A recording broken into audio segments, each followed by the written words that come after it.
Okay, Bob, let's get started. I have a couple minutes after, which is normally when we start.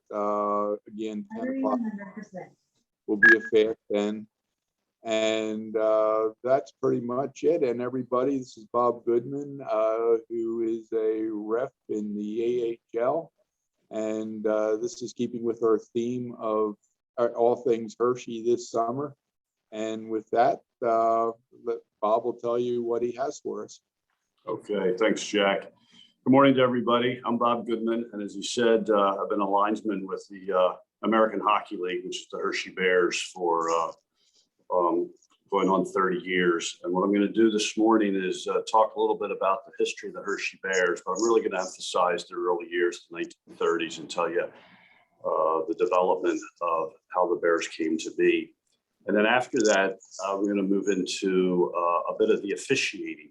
And because the majority of questions I normally receive is related to that. And it relate to a direct question that goes on during the game when their fans are upset and turn to their friend that's with them and go, where do they get these guys? So in the vein of that, I'll just explain a little bit about the officiating and any questions that you guys might have about it. So when we begin with Hershey, of course, everything revolves around the chocolate bar. Every story begins with that. And of course, that's Milton Hershey coming to the area, having the Hershey's chocolate bar, and having financial success. That led to more production, more people coming to the town. And through that, he built a town, a community, and had financial dollars. And related to that, he started a building spree, of which he started to build the buildings in Hershey. And the one that's related to our story is the convention, which became the Ice Palace. So in the 30s, Milton Hershey decided to put ice down into that building, known as the Ice Palace, for his community to have entertainment. And the indoor ice was so rare at that time that hockey clubs in the Philadelphia area, Villanova, Swarthmore, Penn AC, actually used this rink as their home rink for their practices, their scrimmages, and their games. So could you imagine living here and driving to Philly for every practice and game that you've had? And that's certainly what they did. And that's back in the 1930s with transportation at that time. But nevertheless, they hosted a game at Hershey, or excuse me, at the Ice Palace. And the following season, the club down there used it as their home rink. And the town loved hockey, and the stands were filling up. So they decided the following year, which would be 1932, to develop their own hockey team. So Milton Hershey, Sullenberger, started the Hershey Bears, the Hershey Bars Hockey Club. And they were an amateur team, and they played in the Tri-State Hockey League. And that was what they did for the 1932-33 season.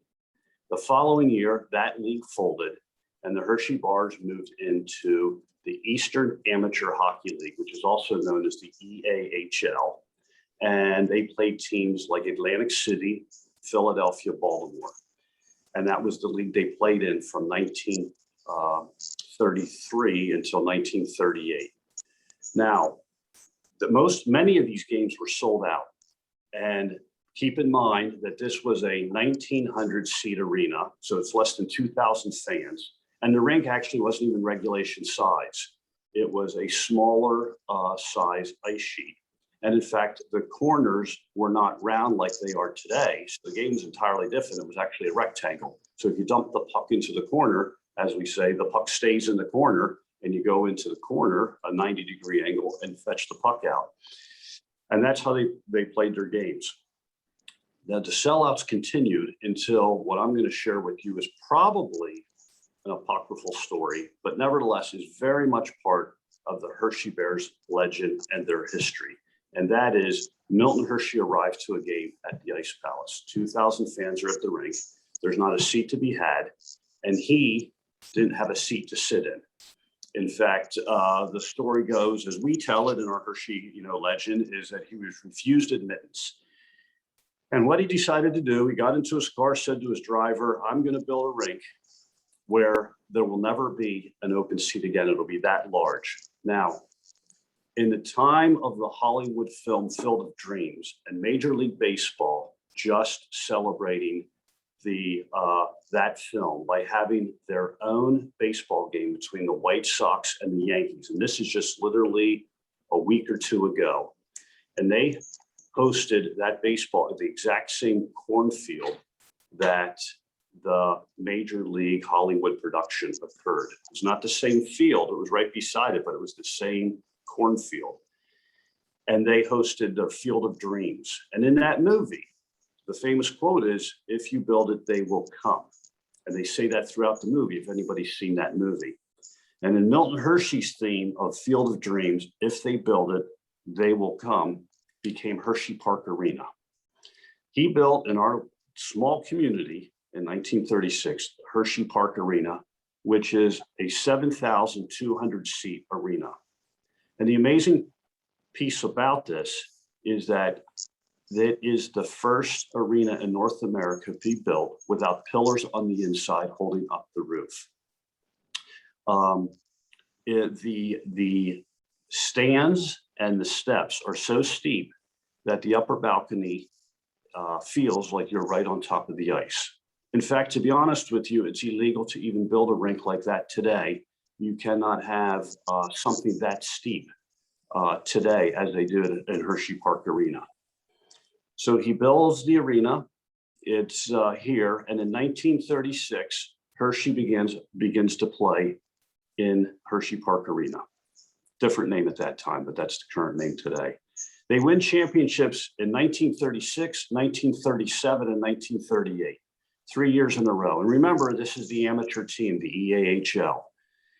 And in a story to share with you that's almost laughable by today's standards, in 1936, when they won their first championship, the Eastern League felt that the Hershey Bars name was too commercial. And I say laughable by today's standards because imagine where Hershey plays today. They play in the Giant Center, which is, of course, a food produce company.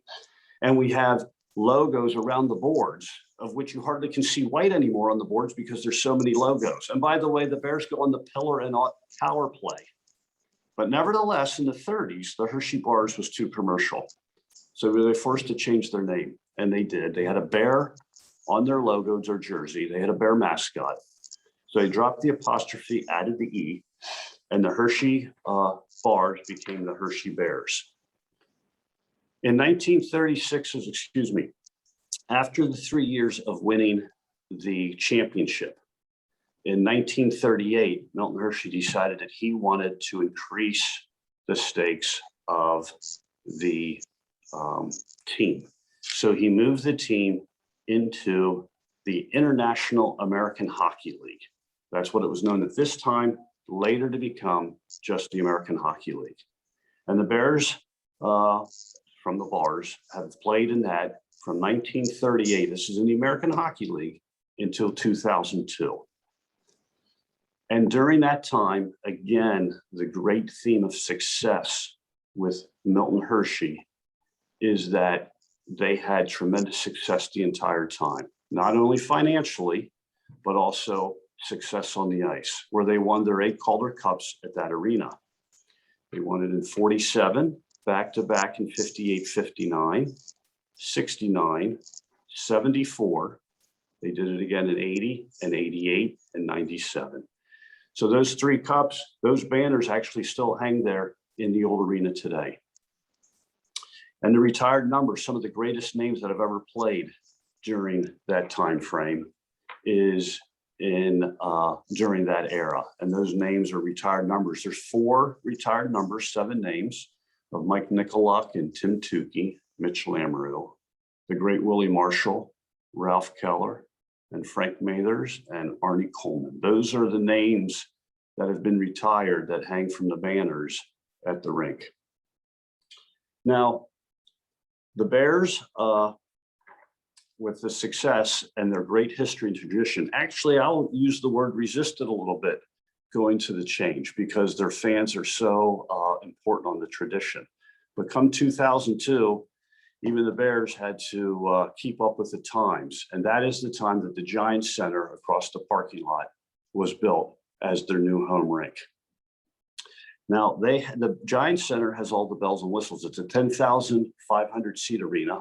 It has suites. It has a club section. It has a much greater choices of beverages and food and drink that you can pick from. But truth be told, something for the long-term fans was entirely lost when they moved to the Giants Center. And what I mean by that, as I said earlier, you can no longer build a rink as steep as Hershey Park Arena. So the feeling of the upper balcony being right on top of the ice like in the arena can't be replicated today. And the amazing part of the arena is the indoor concourse, which probably is a true fire hazard today, isn't even legal, is what made Hershey Park Arena so special. It's an amazing part that long-time season ticket holders would never actually sit in their seat for a game. For a season, they'd actually get up, stand at the balcony, hang their jacket over the balcony to reserve their seat, shall we say, so somebody doesn't take their spot at the balcony, and never sit in their seat. And it was funny because they'd often stay at the balcony and give their seat to a friend who had a ticket somewhere else and wanted to sit in their season ticket seat. So the balcony became a community amongst Hershey Bears fans and season ticket holders. And they would actually go to games and go to the same area in the same balcony. And you can't name another rink today where you can walk around and on the concourse and still watch the game as you're walking on the concourse. Gordie Howe made a famous quote, and again, true or not, it doesn't matter. It's part of our legend. But he had said, "Anybody who is somebody in hockey has come through Hershey," and it's truly a remarkable part to add to that. Now, the success continued at the Giants Center, where they won 3 more Calder Cups while they're home since 2002. And they won it in 2006, and they won it in 2009 and 2010. So from 2006 to 2010, they had such tremendous success that they went to the Calder Cup finals 4 out of 5 years. And they've continued today with their last couple seasons, the last 2. Now with COVID, they haven't had the playoffs either year. But on the ice, they had tremendous success, and they were one of the best teams in the league the last 2 years, and many feel would have done very well in the playoffs had they a chance to do it. To even quote what we said a little earlier this morning is their team last year was actually the best team in the league during the regular season and had the most points, and they won a trophy from that. But I can assure you, even though they did that well, there will be no banner hanging because they were the #1 team in the league without winning the playoffs, because the Hershey Bears only hang banners for Calder Cup playoffs. So they have their 11 of them hanging up there. And I'm going to tell you real funny, because before everybody came on the line, Mr. McKinney would quote, "Yeah, I think we need another one. We only have 11." Because compared to every other team in the league, no one's close to that number. The Rochester Americans are the 2nd oldest team in the league, and they're 30 years behind the Hershey Bears. I want to put in perspective how amazing this team, this minor league team in a little town of Hershey is in the world of hockey. For those of you who may follow the NHL, you know that there's a well-known phrase to refer to 6 of the teams, and they're called the original 6. And what they mean by that is those are the clubs that played in the NHL for decades until 1967 when they expanded. And for this area, that's when the Philadelphia Flyers, for example, came into the league. They're the part of the expansion of that time frame. But for decades, these 6 teams play. And again, there's the Toronto Maple Leafs, the Montreal Canadiens, the Chicago Blackhawks, the Detroit Red Wings, the Boston Bruins, and the New York Rangers. Those 6 NHL clubs are the original 6. What people don't realize that in North America, the Hershey Bears are actually number 7. They began in, like we said, in 1938. And in North America, for professional hockey, not just minor leagues, they're the 7th oldest club that has played professionally and continuously. And it's a remarkable statement to say about the organization, about the Hershey Bears, that you have this great tradition in the NHL that you call the original 6. And here's the Hershey Bears in our town as number 7. As the time goes on, though, the league has changed tremendously from the days of even a decade ago. And that actually began, to tell you a bit of it, is when Dave Andrews became president of the American Hockey League. There were some financial problems that the league was facing. And the biggest thing is they were facing a rival called the International Hockey League. And when I say a rival, I mean another minor league team that was trying to gobble up the best players outside the NHL. And the AHL was struggling at that time. So he made a rule that would limit the number of veterans a team could have. And he made the league younger because financially he knew he couldn't compete against the International Hockey League. So he had to bring the finances down, make them younger, and make this a true breeding ground for the NHL. By doing that, he did that by limiting how many veterans you could have on your team. And at that time, it was 5. And veterans was defined by games played. So for example, if you played 250 pro games, you now became a veteran. And once you did that, your job opportunities diminished tremendously. Now, some of the clubs would have a veteran or 2, some none at all. But Hershey, always trying to compete, always had 5 veterans on their team that they paid and hired, and they were a Hershey Bear. The rest came from their parent club, the Washington Capitals, the last few years. In fact, Hershey would actually have sometimes more than 5 veterans. They could only dress 5, but they'd pay for more than 5 because if someone got injured, they weren't going to have the best team on the ice and they'd put another veteran in. So they would do that for years to stay as competitive as they possibly could. And as times change and the league becomes younger, the veteran rule has been diminished even more. But a big difference in the league too is that the NHL clubs now own all the players and they're making decisions. We're now at a time where every NHL club has their own American Hockey League club. So there's over 30 clubs in the American Hockey League compared to the days of, let's say, Mr. McKinney's time, when sometimes there would be 8 or 10 teams in the league. And the league has now moved across the entire North America, with many teams out in the California, Western US area. That actually occurred by the California clubs, who demanded to the American Hockey League that they're going to have their minor league clubs closer to their home. And they basically dictated to the AHL, you either, we are going to get these clubs. You're more than welcome to bring them into your league, or we're going to start our own league. So that's how the American Hockey League moved west. So over the last decade, there's been tremendous change within the league. Of the teams getting younger, the players no longer owned by any minor league teams, and the league moving throughout all of North America. But the ironic thing with all of this is the Hershey Bears, the organization, has remained committed to winning, and it's a very important part of them. And so not only at the corporate level with currently John Lawn and Vicky Holquist, but certainly at the club level with Brian Helmer and now the new coach, Scott Allen, and even at the fan level, because Hershey Bears fans absolutely demand winning. And Hershey and the Washington Capitals work on it on a regular basis to bring the product onto the ice. I will share a quote with you that's said very often about the league and the Hershey Bears, and I think it summarizes it very well. In the American Hockey League, the goal is to develop and win. But within the Hershey Bears organization, the goal is to win and develop. And that slight nuance in those sentences is incredibly important, and I think clearly defines where the Hershey Bears are as far as their tradition and their history compared to many of the other clubs in the AHL. So that's what I wanted to share with you on some of the history with the Bears.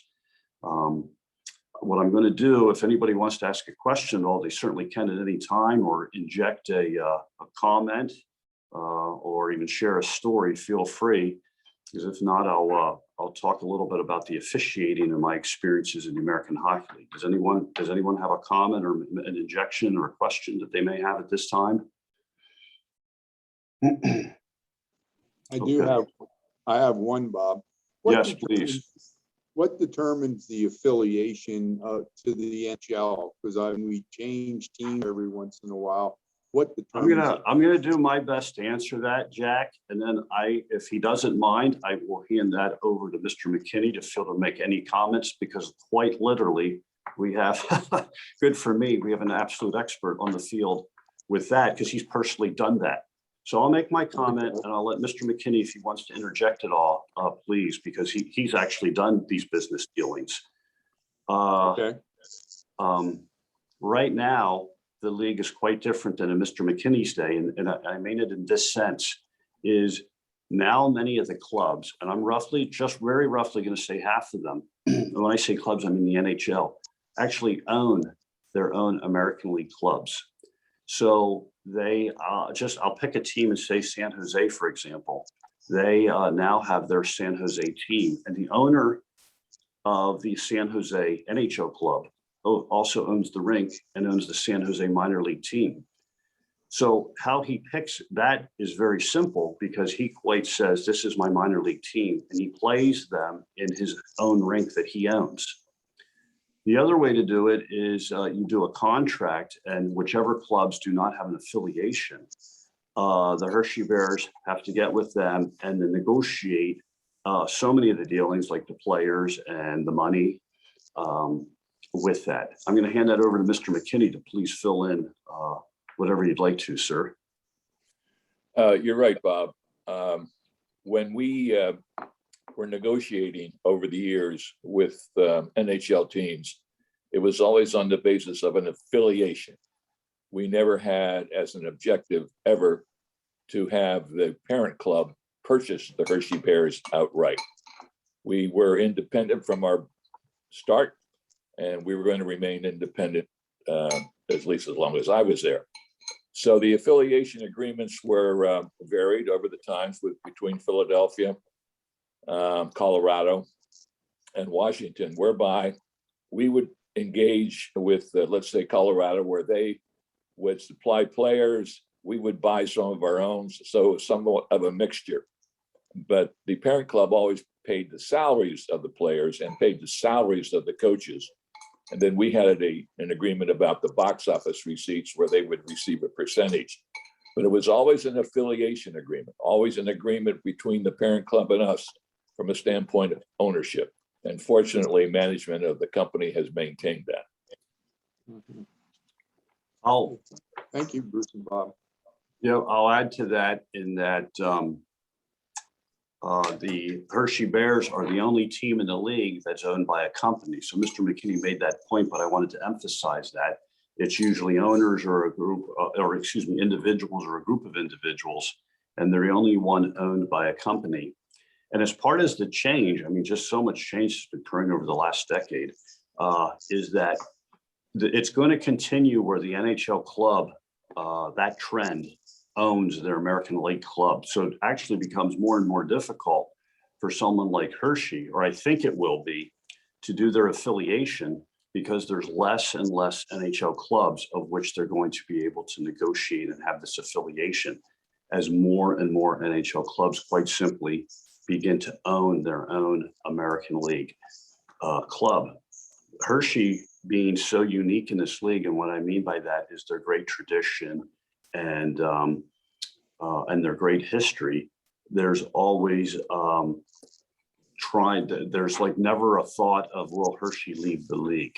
And so many other towns that have had teams for a long time, or a history of towns, end up losing their clubs, and there's nothing they can do about it. And a perfect example just happened to Binghamton, where they've had a team for years on and off, and they had absolutely no interest in losing this current club. But quite literally, they just lost their club because their NHL team pulled out and said, we're starting our own club in this town. And now Binghamton has no opportunity to have a club. So this, they no longer will have an American League club competing against the Hershey Bears. Hershey's been very definitely able to negotiate through that. And again, I think a big part of that is their tradition and their history that they bring to the league. Thank you. Yep. So in the officials world, I wanted to share a little bit about it because quite clearly I get these questions a lot, like on the inside of how does it work? And again, I began officiating several decades ago, coming up on my 30th year in the league. So obviously a lot of changes has happened to that recently. But what normally happens is I'm a linesman, and in hockey there's a referee and a linesman. I'm a linesman in the American Hockey League, and the league will send out a schedule, or excuse me, send out an email and say to me, black out your dates for the coming month. And what we do is I go online in the portal with the American Hockey League, and then quite honestly, I can black out any date that doesn't work with me if I happen to be working or will be away. And they will assign me games to the 3 local rinks. So when I say local, I'm referring to Allentown, which has the Phantoms, and Wilkes-Barre-Scranton, which has the Penguins, and Hershey, that has the Bears. I never have to look at another rink as far as what their schedule is. And they do that throughout the entire league. So pick the Massachusetts area or now the California area. They'll have a group, a pod of officials, linesmen, that can officiate in those rinks. And then they use those officials only at those rinks. The reason they do it is 100% to reduce cost. That's the entire reason for that. And there are probably a dozen to 15 of us in this area that cover these games. And again, so I get to know the local linesmen very well. But for example, I would never have worked with a linesman that covers the Massachusetts area because I will never get assigned a game up there. And when it comes to playoffs, the same thing applies. Fortunately for me, Hershey almost always makes the playoffs. So if playoffs come, they'll pick their officials and they'll do it from the local area that get to do playoff games. And I've been so blessed because Hershey's in the playoffs, well, quite literally every year, and you have the Phantoms and Penguins. So I've been lucky to get playoffs like the last 20 years in a row when we have some really veteran guys. I'll pick an area like Albany. There was a veteran linesman who was fantastic, and he hardly had any playoff games because Albany never made the playoffs. So that's how they do it with the linesmen. Now, the referees are different. They obviously, making the calls and the penalties, can't be doing three rinks their entire season. So if you're a referee in our league, they will keep you regional rather than local. They won't necessarily fly you to California if in this area, but you certainly have to be able to cover the Northeast or the East Coast. There's teams in Charlotte and certainly plenty in Massachusetts. And the referees then will travel quite a bit for that way. And so thank goodness for me, I'm a linesman in this area because I would never be able to do the travel and be gone, 3 or 4 day weekends like some of these guys are able to do. The other thing to share with you as far as referees, because people often ask, is I'd like to describe the referees in 3 categories. And that is you have the veteran referees, you have the NHL referees, and you have the young referees. And if we do these 3 broad categories, I'll give you an understanding of it. And to pick a name that people that go to games often know, and that's Terry Koharski. If you happen to go to games and know that one, he would be considered a veteran referee. And what a veteran referee basically is Terry Koharski has no chance of making the NHL, nor is it his goal. But he comes around, he does the games, and we have this group of veteran referees. They're paid by the American Hockey League, and they do their games, and they are not getting promoted to the NHL. Now, the NHL actually owns about 8 to 10 referees that work in our league. So they have a whole group of referees that are promoted to the NHL. They're full-time NHL. They will never come down again and do a game in our league. But they have another 8 to 10, which are paid by the NHL. They're NHL referees, but they're not full-time up top. And they do games between the AHL and the NHL. So, for example, the NHL might give them a game a month, having them work to see how they do in the NHL, and then hand them to the American Hockey League and say, use them wherever you want for the rest of the month. Just, you can't be on the 10th in Boston because that's when we're using them. And that is 8 to 10 of them. And those are the guys who are going to get promoted to the NHL. And they know it because they've already signed an NHL contract. Again, I'm repeating, they've paid by the NHL, not the American Hockey League. They are free to the American Hockey League, and they're there to develop and become the next NHL referee. They have 5 years to get promoted full-time to the NHL. And if they do not, they get fired. The reason for that, if anyone is wondering, is because at the 5th year, the first day of their 6th year, they would have rights, meaning they could have legal rights to say, hey, I want to get a lawyer. I don't think this is fair. Prior to that, they don't. I'm going to use the word apprentice. So they know it. They have 5 years to make it, or they'll be gone. And unfortunately, for some of them, they're fantastic referees. It's a heck of a business because some of them are fantastic referees. And obviously your key years are the second half of your 3rd year, your 4th year, your 5th year. And if there are not any retirements in the NHL while you're in those 2 years, then quite honestly, you're not going to get promoted. And no matter how good you are, unfortunately, it'll be time for you to move on, and they'll bring another person into your spot for the next 5 years. And the last group of referees are the young referees. And these are the guys that are trying to make it into that NHL spot of the 8 to 10. So again, you have an NHL referee retire. The American Hockey League is going to come down and pick, guaranteed 100%, one of those 8 to 10 referees in our league. They'll get promoted full time, and they'll promote one of the younger referees into that 8 or 10 spot. And that's how the chain works in our league. So when they come onto the ice, sometimes you do truly have 2 very young referees, and it can be a bit of an exciting game, shall we say. But that's why they're there. That's the business end of it, is that people will think, where are they getting these guys? But that's what they're trying to do. Now, at the end of your 5th year, I'm going to back up a bit. At the end of your 5th year, if you aren't promoted, then your choice is you can just leave hockey, or some of them then become the veteran officials in our league. And although they have no chance of getting promoted anymore, they continue to officiate in our league.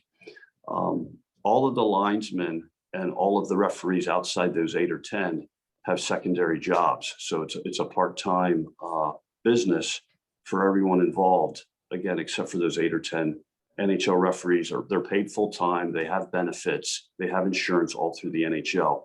Everybody else in the league is part-time, you're paid per game, and your schedule comes out from the American Hockey League, whether that's 1 game a month or a full calendar month. The American League decides entirely how that is. And although if you get injured on the ice, the American Hockey League picks it up, everything else is covered by you through the league. Are there any questions regarding the officiating as far as that goes? Yeah, I have another one. I don't mean to monopolize here, but Please do. Listening to a hockey game, a lot of times the announcers will say either they're letting them play or they're calling this tight. Is that a conscious effort, or is that just what's happening? Well, first of all, I'll make the comment is that's the interpretation of that person announcing the game.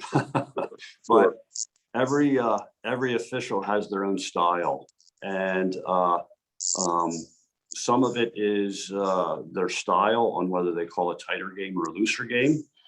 And some of it is the dictate of how the game's going on. For example, if one team is beating up on the other team, then you're going to see more involvement. However, if the official doing the game feels that this is equal and this is how they want to play, then a game that an announcer might feel like, oh, they're letting them play too much, might actually be the feel from a veteran referee realizing this is how they want to play the game. And if they actually call this penalty, they'll stop the momentum. And neither team is feeling upset about how the game's going on, or one team is not taking advantage of another team by doing too much. So if it's equal and there's good flow, that you might actually see a game where you think a lot isn't getting called, but it's actually making the game better, and there's more flow to the game because the referee on the ice has a feel for the game. Every game truly does have a different feel. And when you're on the ice, you truly can tell whether the players are getting frustrated with how the calls are going or whether it's just part of the good flow. And it truly is some of these younger guys, the learning of how to manage a game. Certainly, all of them, of course, know the rules and they know how to make the calls. But how you manage the game is really the 5-year learning curve that the NHL is giving you. Who's respected on the Bears? I mean, who can you go talk to? When you have, I'll give you an example for anybody that goes to the games. If you have a Matt Molson on the ice, it's an incredible tool for the officials to use because, first of all, he's a veteran of hundreds of NHL games and now American Hockey League games. He is incredibly well respected and he's incredibly respectful to the officials. He is an amazing asset to the team. So as an official, it's great to be able to go to a Matt Molson before even having to go to the coach or having to go to the player and say, hey, this is going on. I need you to take care of him, or that player. You need to talk to him.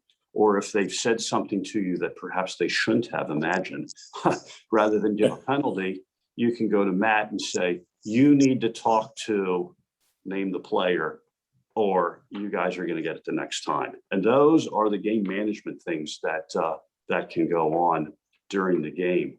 That is something an announcer in the top row doing their radio or TV, they don't have a sense of that, of what's going on, let alone what the rapport is because between each player and each official, because there's a tremendous, once you've done the game several times, a tremendous amount of rapport that develops, good or bad, by the way, good or bad, that develops between each player on the ice. As a linesman, I certainly get to know the centers by far the best.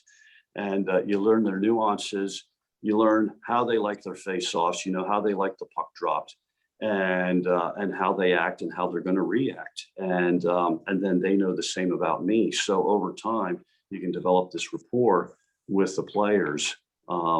And it's helped what keeps the game going. Very good. Anybody else? You should tell your famous story about being penalized. Yeah, you mentioned, I have a question. You mentioned that the NHL has players, coaches or referees or linesmen come down for a period of years.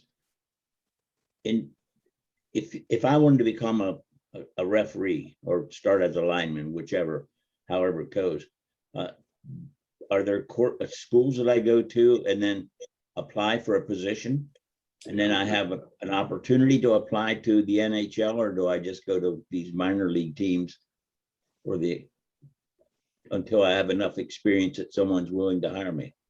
Yeah, it's a very good question. I'm gonna change one wording that you said because you have the referees come down, and you worded it correctly. But I want people to think of the referees are working up. Okay, just that nuance. You said it correctly, but I just want people to keep the mind of the nuance because sometimes people might think when it comes down, it's you have a guy working in the AHL and he's come down to the American Hockey League. What I truly mean is you have a new referee. And they're going to work in the American Hockey League, but they're paid by the NHL and they're trying to work their way up to the NHL. Okay.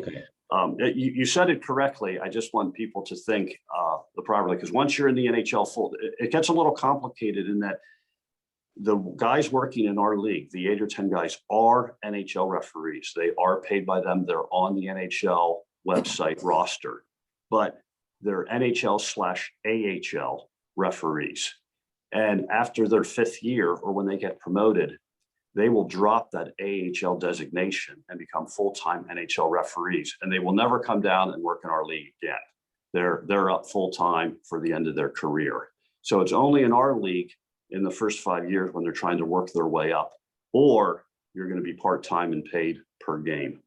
And how you do it, it's a very complicated answer because there's no one simple, oh, you go to referee school X and they look at you and they pick and you're done. No, it's more you start out doing games in youth hockey and you work your way up to higher levels and tougher games and bigger divisions. And then the real key is, I'll word it certainly in our day, word of mouth is you got to get into the better leagues where you're going to get seen. And up in Canada, that would be the major junior leagues, or perhaps a college league or some higher level league. Most of you would know the East Coast Hockey League, or the ECHL. Many of the officials work there before they get promoted to the American Hockey League and can get seen and work. There's a brand new thing going on right now. When I say brand new, I mean in the last 10 years, that a new emphasis from the NHL as far as getting their officials. And here's what they're trying to do. It used to be you'd work in the youth games, and I said, work your way up, and you'd learn officiating, you continue to work the higher games. Now what the NHL is doing is they're reaching out to players that play at a higher level, meaning minor league, even AHL players that are getting close to retirement or aren't going to make it. Let me word it that way. And they reach out to them and said, any of you interested in becoming officials, we'll teach you how to become an official. So they take ex-players and they have a camp that they hold, an officials camp, and they bring them there and they skate them. They teach them officiating dynamics, and they try to make them into NHL officials. Good and bad to it, of course, is they haven't been doing officiating for the last 20 years and have all seen all the scenarios and how to handle everything. But the positive to it is you're getting ex-players who know the nuances of the game and certainly are great skaters. They're playing at a minor pro level, and you're going to teach them the nuances of the game and prepare them for the NHL. And that's their big emphasis that they have right now, is this officiating camp from retired players.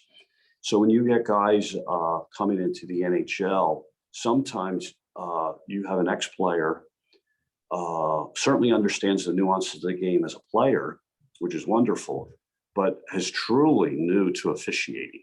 And sometimes when you see things going on, that's because you have truly a raw green official out there learning how to officiate. They know the game. They've played it their entire lives. My gosh, they're one step away from the NHL, but didn't make it. They certainly know the nuances. They certainly know how to skate, but they have to learn how to officiate and call the game. And that's what they're doing in our league. And that in the last 5 years, 10 years, has been a major change. And certainly from our standpoint on the officiating side, you can see it. Again, it's good and bad. And some guys have thrived in it, and others, like everything, have struggled to do it. But to answer your question, that is where they're going right now, is with the officiating camp from ex-players. Just to follow up. Yes, You please. mentioned the referees do this. Linesmen don't. How's the So- NHL get its linesmen? Yeah, it's great. So the American Hockey League is much less with the linesmen. And what I mean by that is they have part of the camp too, and they come down. Now, they'll have a couple guys, not anything like the NHL, where there'll be, I'll call them 40-40 guys, 40 games up top, 40 games in the American Hockey League. But there's usually only a couple of those. And what they've done is, with the linesmen, is anybody that's worked in our league that has an interest in making it to the NHL had to let the league know, and they would look at you to see whether they think that you could be promoted or not. So it's structured, but much less structured than the referees are. However, they're moving towards it where they're making the linesmen more structured, where they have their designated guys that are in our league that they're looking at to be promoted to the NHL. I mean, I'm going back a couple decades when I make this comment, but the league actually sent out, an email said, we think that everybody in our league that's a linesman that wants to make the NHL, we know who you are, but just in case we didn't, if you are, please let us know, and then we'll take that under consideration. You would think, why would they do it? Because there are plenty of people like myself who have a different career and have no interest, no aspiration of making the NHL. It's never been my goal. I have my career. Other people have their careers. Some of them have their own businesses. They do this because it's the highest level league you can officiate without being full time. So not everybody in the league wearing the stripes, their goal is to make the NHL. So that's how they did it decades ago. Now it's becoming more structured, as you suggested, regarding the linesmen as well. It's not nearly as structured as the referees, but it's going to go in that direction. Mr. McKinney, you were going to say something. On a more general question, Bob, with your 30 years of interaction with officials and players and with coaches in Hershey, can you name one or two of the coaches that you've had an interesting relationship with during the games? Yeah. Oh my goodness. Well, so the coaches come in all stripes, as you can well imagine. First of all, I have to tell this story is I'm at work and some people don't really follow sports much and they just know I do it. And then they go, they ask this question in all seriousness to me. He's like, do the players ever swear at you? And I thought, was this question real? I go, like, you mean which sentence? They have no problems telling you what they think of your call or where perhaps you should go or put that call. Okay. I mean, like that made me laugh. But as far as coaches, you have all kinds, meaning, for example, I'll just pick a name. You have a Bob Woods who would a wonderful relationship. I don't think ever swore or yelled at me and just was wonderful behind the bench. And then you have some animated coaches like a Bruce Boudreau, who the fans loved. And he was definitely not bad on the bench, but boy, when he could get worked up, he could worked up. At least with Bruce, you knew, when he was upset with you, but he never even came close to crossing the line. But then, of course, you have to go to the other extreme where you have the Bob Hartleys or the Mike Havlins, for example, who had no bounds whatsoever. And Hartley, for anybody who is with us here, going to watch this, that watched the Bears games at Hershey Park Arena, when Hartley came in and then won the cup. I believe he did it in 97, Mr. McKinney. 96, 97. Yeah, okay. That was his team. It was take a coach that's really bad and then turn the heat on and turn it to the nth degree, and you got Hartley on a calm game. It was unbelievable. Like, you can't believe. First of all, he's a great coach, so I'm taking nothing away from it. But part of his coaching was to yell at officials to every game. He would be the one who would throw pennies on the ice to delay a game. So he'd have to skate so his center could get a 5-second rest that it took you to skate over and pick up a penny. Just unbelievable. At Hershey Park Arena, the coach would leave at the end of a period. The coach would walk off the bench and go through the little walkway and down the hallway to the locker room. And I'm describing that because the officials would go out a different entrance to their locker room. And his walkway had to pass by the officials' locker room. So I would name any other coach, and I mean any other coach, and I bet you would have a coach yell at you maybe twice in a season. Troy Mann would be 0. I know he's the Giants center, but he would be 0. Bob Woods would be 0. And again, he's a Giants center. Many of the other coaches, Mike Eves, he would never do that to you. But Bob Hartley, getting to him, there was not a game, and I want to emphasize, not a game. And most times it was after every period that he would stand there when you're walking off the ice to go to the locker room. Remember, this is under the stands where none of the fans can see you, and you're opening your locker room door, and just give it to you as you were. So not only did you get 20 minutes of it on the ice, but then that wasn't good enough for him. He had to make sure you knew what he thought of you as you were walking the hallway to your locker room and stand there. So, I mean, you get them of all kinds, but it's the great part is the interactions you have with some of them. And most of them, truly most of them, know the boundaries. Like they'll separate. The key to it for everybody is argue the call, but not the person or the official. So that call blank is far different comment than you are a blank, right? So that's a huge differentiation on the ice, and majority of the coaches understand that and get that.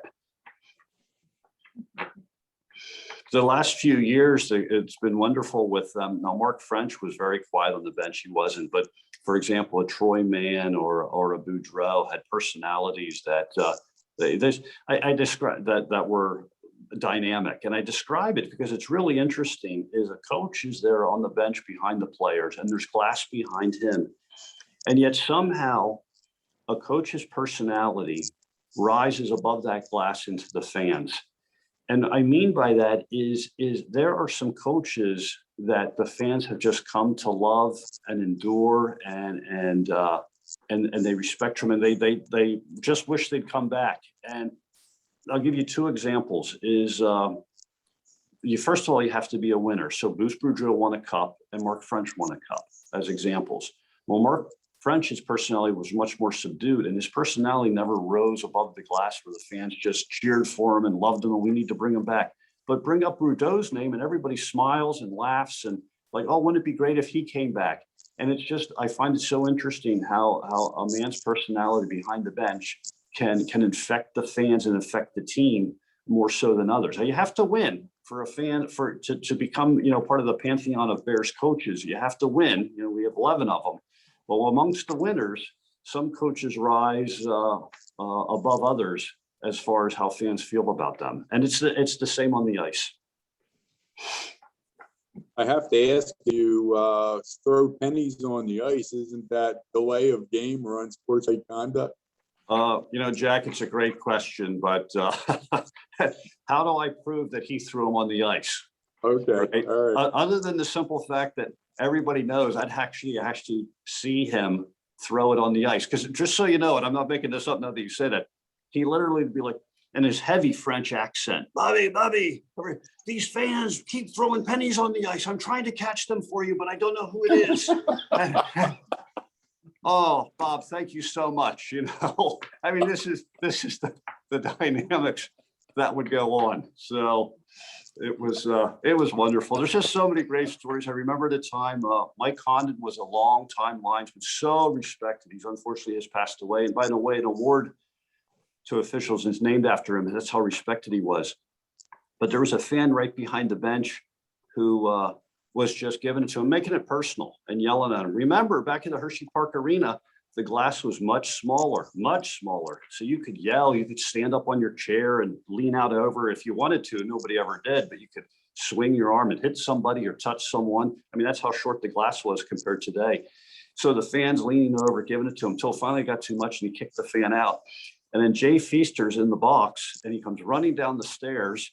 And so he's there about 5 steps above the away team's bench on the stands. There's a fan standing yelling at the linesman, and there's the linesman, Mike Condon, yelling back at the fan and yelling at Jay. Because by the way, Jay's not yelling at the fan, he's defending his fan and yelling at the linesman. And I'm standing there. I was on the ice for this game, and I'm like, oh my God, what? This is minor league hockey. We got the GM and a fan yelling at the linesman. The linesman's kicking everybody out. It was. There's so many of those wonderful stories. Right. Tell you a story. Just to let you all know, we're at the 5-minute point where we have a hard pass stop at 10. So go ahead from here. Well, I have nothing to conclude. I'm going to say this. One of the things that makes the Hershey Bears so unique and so I'll say wonderful, and the tradition is so great, is some of the things that don't exist in any other American Hockey League city. Many people think that I work with, because all they know is the Hershey Bears. I'm like, oh my goodness, it's great to work with. They don't realize that in Albany or Binghamton, if I'm working a linesman in the American Hockey League and working those clubs, nobody cares. But here, it's like, oh, you're a linesman for the Hershey Bears. That's amazing. They care. And it's a club, for example, it's one of the only clubs in the league that has a radio show dedicated to the club, by Frank Schofield and Brock and J.D. Mathers, who dedicate a show to the Hershey Bears. Find that in another American Hockey League town or city, and you're quite honestly not going to. or 2 books that have been written, Hershey Bears. One of them by Tim Leone, who did a great pictorial book, and a documentary film by the Historical Society that was done on the Hershey Bears. This is not done anywhere else.